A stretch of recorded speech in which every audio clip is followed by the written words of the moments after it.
గారే కాబట్టి వారిని స్థాపించడం జరిగింది. అది నిరంతరం కొనసాగుతూ ఉంటుంది. వారి యొక్క వ్యవస్థ విశ్వవ్యాప్తమైంది కాబట్టి వారు తక్కువ సమయంలోనే ఎక్కువ వ్యవస్థ చేయడానికి అవకాశం ఉంది. కాబట్టి మనము కూడా ఈ ఇందూరు జిల్లాలో ఆ విద్యాలయాన్ని స్థాపించడం జరిగింది. ఈ సత్రం నుంచి కూడా దాదాపుగా ప్రారంభం అవుతుంది. మనం అందరం కూడా దానికి మనం సహకరిస్తూ మీ అందరి యొక్క సహాయం కోరుతూ దీన్ని మనం ముందుకు తీసుకెళ్తే మనకు పేరు ఉంటుంది, మన సమాజానికి మన దేశానికి పేరు వస్తుంది. అలాగే మన దేశాన్ని మనం మళ్ళీ ఆ వైదిక సంస్కృతికి అనుకూలంగా మార్చుకోవడానికి అవకాశం ఉంటుంది. ఎందుకంటే మొక్కే బ్రహ్మని మానవ బ్రహ్మణ వాళ్ళు కేవలం విద్య వైద్య ఈ రెండు అంశాలు తీసుకొని ఆంగ్ల సంస్కృతిని వ్యాప్తం చేయడం జరిగింది. మనం కూడా మొట్టమొదటిగా విద్యా వ్యవస్థను మనం మార్చినట్లయితే, అటువంటి పిల్లలకు నైతిక విలువలు నేర్పించినట్లయితే మన సంస్కృతి యొక్క ఆచారాలు ఏవైతే ఉన్నాయో తల్లిదండ్రులు గౌరవించిన మాతృభక్తి, పితృభక్తి, గురుభక్తి, దేశభక్తి, దైవభక్తి ఈ పంచభక్తులకు సంబంధించిన విషయాలు చెప్పినట్లయితే ఖచ్చితంగా మనము మన సంస్కృతిని మన దేశాన్ని కాపాడుతున్న వాళ్ళం. నేను కూడా గురువు గారి దగ్గర స్వామిజీ గారి దగ్గర 2 సంవత్సరాలు చదువుకోవడం జరిగింది. వారి ప్రయోజనాలు నేను హోషంగాబాద్ మధ్యప్రదేశ్లో ఉన్నటువంటి హోషంగాబాద్ గురుకులంలో 6 సంవత్సరాలు చదవడం జరిగింది.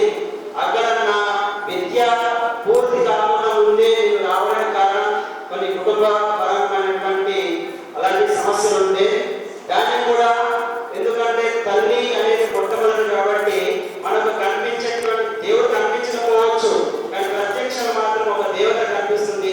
ఆ దేవత తల్లి కాబట్టి ఆ తల్లికి కష్టం కలగకూడదు అనే ఉద్దేశంతో నిరంతరం ఆలోచించి నిర్ణయం తీసుకోవడం జరిగింది. దానికి పునాది కూడా స్వామి బ్రహ్మానంద సరస్వతి గారు.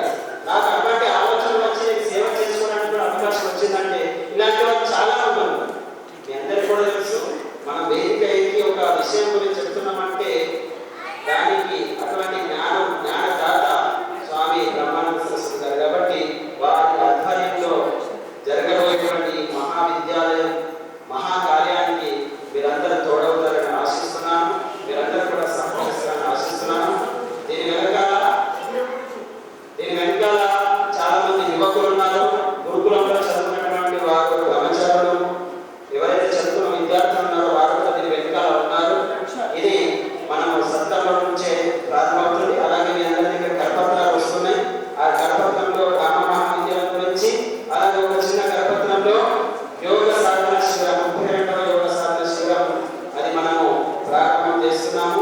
2వ తేదీ నుంచి 9వ తేదీ వరకు ఆదివారం నుండి ఆదివారం వరకు ఈ శిబిరానికి అధిక సంఖ్యలో పాల్గొని మీరు జ్ఞానాన్ని సంపాదించి ఈ శిబిరాన్ని సఫలం చేస్తారని ఆశిస్తున్నాను. నాకు ఈ అవకాశం ఇచ్చినందుకు మీ అందరికీ ధన్యవాదాలు తెలియజేస్తూ ఇప్పుడు అధ్యక్షుల వారికి అందజేస్తున్నాను. వందనాలు, ధన్యవాదాలు తెలుపుతున్నాను. మరియు ఇంతవరకు పూర్తిగా కూర్చున్న తల్లులకు మరియు అభిమానులకు అందరికీ హృదయపూర్వకంగా నమస్సులు. మేము ఆహ్వానించిన వెంటనే ముఖ్య అతిథులుగా మరియు విశేష అతిథులుగా ప్రత్యేక ఆహ్వానితులుగా చేసినటువంటి ఆర్యభక్తి సభ యొక్క ఉపాధ్యక్షుడు శ్రీ డాక్టర్ సూర్యప్రకాష్ గారికి మరియు అంకాపూర్ ఆర్య సమాజము యొక్క మాడపల్లి రాజు గారు మరియు ఆర్కిటెక్ట్ ఇంజనీర్ శ్రీ గంగారావు గారికి ఆర్య సమాజం ముందు తరఫున హృదయపూర్వకంగా మేము అభినందనలు తెలుపుతున్నాము. ఇప్పుడు ఇక్కడ ప్రసాదం వితరణ ఉంటుంది. అందరూ దయచేసి ప్రసాదం